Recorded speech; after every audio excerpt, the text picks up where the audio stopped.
तारा रानी की कथा। मां भगवती को मानने वालों में से एक राजा स्पर्श भी थे। वो दिन रात उनकी पूजा अर्चना में लीन रहते थे। राजा को किसी चीज की कमी नहीं थी, बस उन्हें बच्चे की ख्वाहिश थी। सालों से बच्चा न होने के कारण राजा कुछ निराश रहा करते थे। एक दिन राजा की भक्ति से खुश होकर मां भगवती ने सपने में आकर उसे 2 बेटी होने का वरदान दिया। आशीर्वाद मिलने के कुछ समय बाद राजा के घर एक बेटी पैदा हुई। बेटी पैदा होने की खुशी में राजा ने सबको दावत दी और बेटी की कुंडली बनवाने के लिए पंडितों को बुलवाया। सबने राजा से एक ही बात कही कि यह साक्षात देवी का रूप है। जहां भी इसके कदम पड़ेंगे वहां खुशियां ही खुशियां होंगी। ये भगवती देवी की भक्तन होगी। इतना सब कहकर पंडितों ने लड़की का नाम तारा रख दिया। कुछ समय के बाद मंगलवार के दिन राजा के घर एक और बेटी पैदा हुई। ज्योतिषों ने उसकी भी कुंडली बनाई और उदास हो गए। राजा ने जब उनसे उदासी का कारण पूछा तो ज्योतिषों ने बताया कि ये लड़की आपके जीवन में खूब सारा दुख लेकर आएगी। राजा ने ज्योतिषों से पूछा कि आखिर मैंने ऐसे कौन से खराब कर्म किए थे कि इसने मेरे घर जन्म लिया है। ज्योतिषों ने बताया कि आपकी दोनों बेटियां राजा इंद्र की अप्सराएं हुआ करती थीं। इनमें से बड़ी बहन का नाम तारा और छोटी का रुकमन था। एक दिन ये दोनों मिलकर धरती की सैर करने के लिए गईं। दोनों ने ही वहां पहुंचकर एकादशी के दिन का व्रत रखा। तारा ने अपनी छोटी बहन से कहा कि आज एकादशी का व्रत है, इसलिए बाजार जाकर कुछ ताजे फल ले आओ, लेकिन वहां कुछ खाना मत। रुकमन बाजार फल लेने के लिए चली गई। वहां उसे मछली के पकौड़े दिखे। उसने झट से उन्हें खा लिया और अपनी दीदी के लिए कुछ फल ले लिए। रुकमन से तारा ने पूछा कि तुम अपने लिए फल क्यों नहीं लाई। उसने जवाब दिया कि वो मछली के पकौड़े खाकर आई है।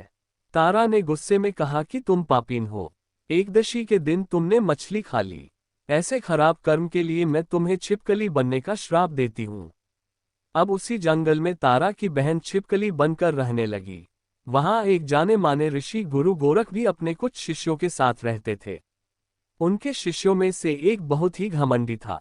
अपने घमंड के चलते वो शिष्य कमंडल में पानी भरकर एकांत में बैठकर तपस्या करने लगा। तभी एक प्यासी गाय वहां आ गई। उसने सीधे अपना मुंह उस कमंडल में डाला और पानी पी लिया। पानी पीने के बाद जैसे ही गाय अपना मुंह बाहर को निकालने लगी तो कमंडल नीचे गिर गया और ऋषि का ध्यान भंग हो गया। ऋषि ने देखा कि गाय पानी पी गई है। अब गुस्से में ऋषि ने गाय को एक चिमटे से बुरी तरह घायल कर दिया। इस बात की जानकारी जब गुरु गोरख को पड़ी तो वो तुरंत गाय को देखने के लिए गए। जैसे ही उन्होंने गाय की हालत देखी वैसे ही अपने उस घमंडी शिष्य को आश्रम से बाहर निकाल दिया। कुछ दिनों के बाद गौमाता पर किए गए उस अत्याचार से होने वाले पाप को कम करने के लिए उन्होंने एक यज्ञ करवाया। इस यज्ञ के बारे में गाय को चिमटे से मारने वाले घमंडी शिष्य को भी पता चला। वो सीधे पक्षी का रूप धारण करके यज्ञ स्थल पर गया और भोजन में अपनी चोंच से मरा हुआ सांप डाल दिया। किसी को इस बात की खबर नहीं हुई। ये सब होते हुए तारा से श्राप मिलने वाली छिपकली रुकमन देख रही थी। उसके मन में हुआ कि इसे खाकर सारे लोग मर जाएंगे। सबकी जान बचाने के लिए छिपकली बनी रुकमन सभी लोगों के सामने भोजन पर गिर गई। लोगों ने छिपकली को खूब कोसा और बर्तन को खाली करने लगे। उसी वक्त भंडारा करने वालों को खाने में मारा हुआ सांप भी दिखा। तब कहीं जाकर सबको समझ आया कि छिपकली सबकी जान बचाने के लिए जानबूझकर भोजन में गिरी थी। एक छिपकली होने के बावजूद भी इतने अच्छे विचार होने की वजह से यज्ञ में मौजूद सारे महत्वपूर्ण लोगों ने कहा कि हमें इस छिपकली की मुक्ति के लिए प्रार्थना करनी चाहिए। पंडित ने आगे बताया कि सबकी प्रार्थना से ही वो छिपकली तीसरे जन्म में आप जैसे प्रतापी राजा के घर बेटी के रूप में पैदा हुई है। वहीं तारा ने दूसरे जन्म तारामती के रूप में लिया और अयोध्या के राजा हरिश्चंद्र से शादी की। इतनी सब बातें कहने के बाद पंडितों ने राजा स्पर्श को रुकमन को मारने की सलाह दी। इस बात पर राजा बोले, मैं किसी बेटी को कैसे मार सकता हूँ? ऐसा करना पाप होगा। फिर ज्योतिषों ने कहा कि एक संदूक में सोना चांदी लगवाकर उसके अंदर लड़की को रख देना और संदूक को पानी में बहा देना। उसमें लगा हुआ सोना चांदी देखकर लोग नदी से संदूक जरूर निकालेंगे और लड़की की जान बच जाएगी। राजा ने ज्योतिषों ने जैसा बताया ठीक वैसा ही किया। नदी में सोना चांदी जड़ा हुआ संदूक देखकर काशी के पास ही एक शूद्र ने उसे बाहर निकाल लिया। उसके कोई बच्चे नहीं थे, इसलिए उसने संदूक के अंदर की लड़की को पालने का फैसला लिया। उसे शूद्र व उसकी पत्नी ने खूब प्यार से पाला और रुक को नाम रख दिया। बड़ी होते ही दोनों ने रुक्को की शादी करवा दी। रुक्को की सासू माँ तारामती और राजा हरिश्चंद्र के महल में साफ सफाई करने का काम किया करती थी। कुछ दिनों के बाद रुक्को की सासू माँ बीमार हो गई। उनकी जगह रुक्को वहां काम करने लगी।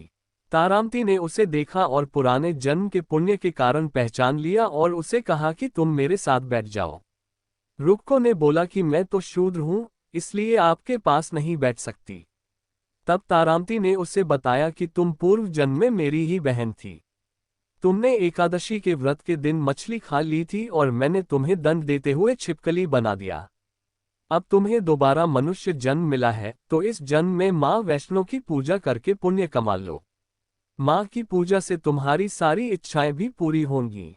तारामती की इस बात को सुनने के बाद रुक्को माँ वैष्णो से एक बेटे के लिए प्रार्थना करती है और कहती है कि अगर उसकी मनोकामना पूरी हुई तो वो अपने घर में माँ वैष्णो देवी पूजन और जागरण कराएगी। माँ वैष्णो देवी उसकी प्रार्थना सुन लेती है और उसे बेटा होता है। पुत्र की प्राप्ति के बाद रुक्को उसकी देखभाल और लाड दुलार में माँ वैष्णो देवी की पूजा करना भूल जाती है।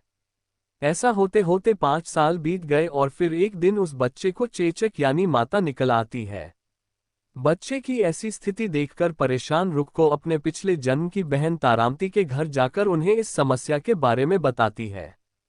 तब तारामती ने पूछा कि तुमने माँ वैष्णो देवी की पूजा अर्चना में कोई गलती तो नहीं की। फिर रुक्को को याद आता है कि उसने माँ वैष्णो देवी का जागरण कराने का प्रण लिया था।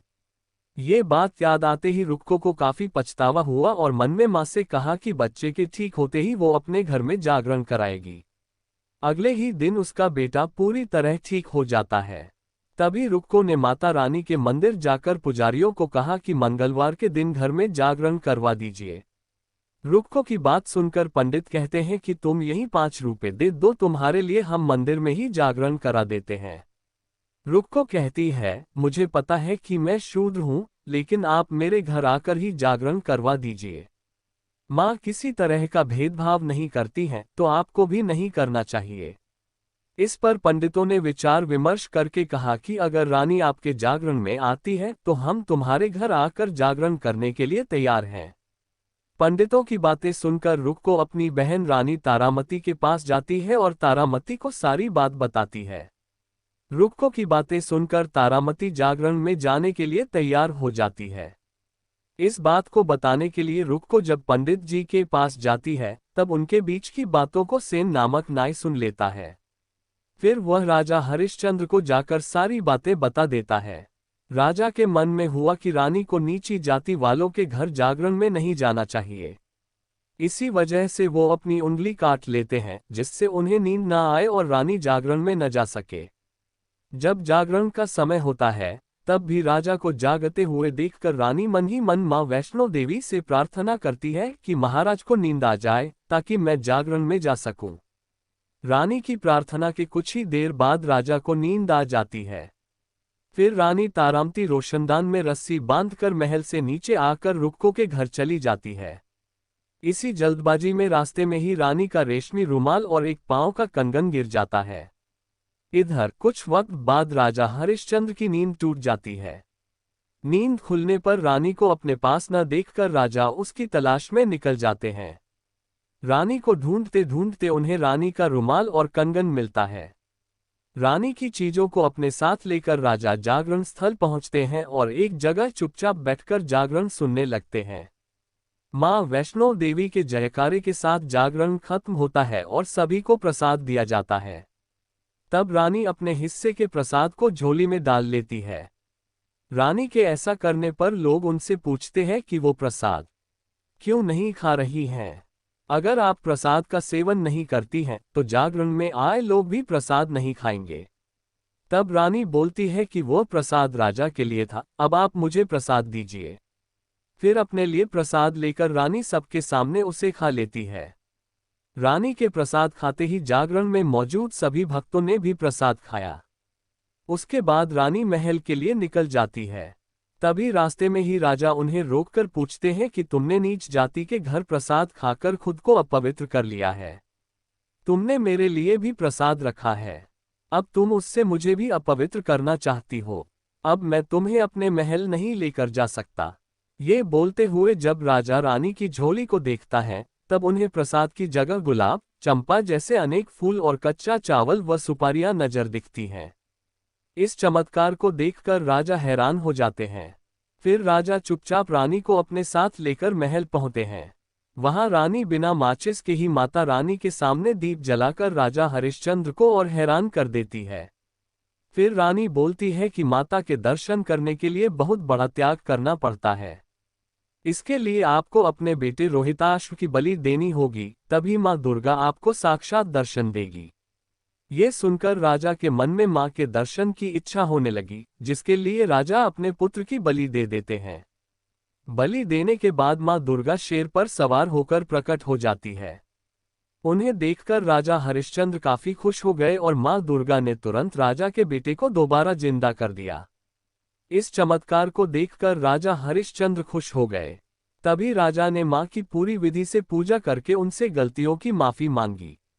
माँ दुर्गा ने भी राजा को खुश रहने का आशीर्वाद दिया और अंतर्ध्यान हो गईं। तब राजा ने तारा रानी से कहा कि मैं बहुत खुश हूं कि मुझे पत्नी के रूप में आप मिली हैं। फिर राजा हरिश्चंद्र, तारा रानी और रुक्मन तीनों अपनी मनुष्य योनि से छुटकारा पाकर देवलोक में चले जाते हैं। कहानी से सीख: तारा रानी व्रत कथा जीवन में श्रेष्ठ कर्म करने की सीख देती है। बुरे कर्मों के फल इंसान को भोगने ही पड़ते हैं।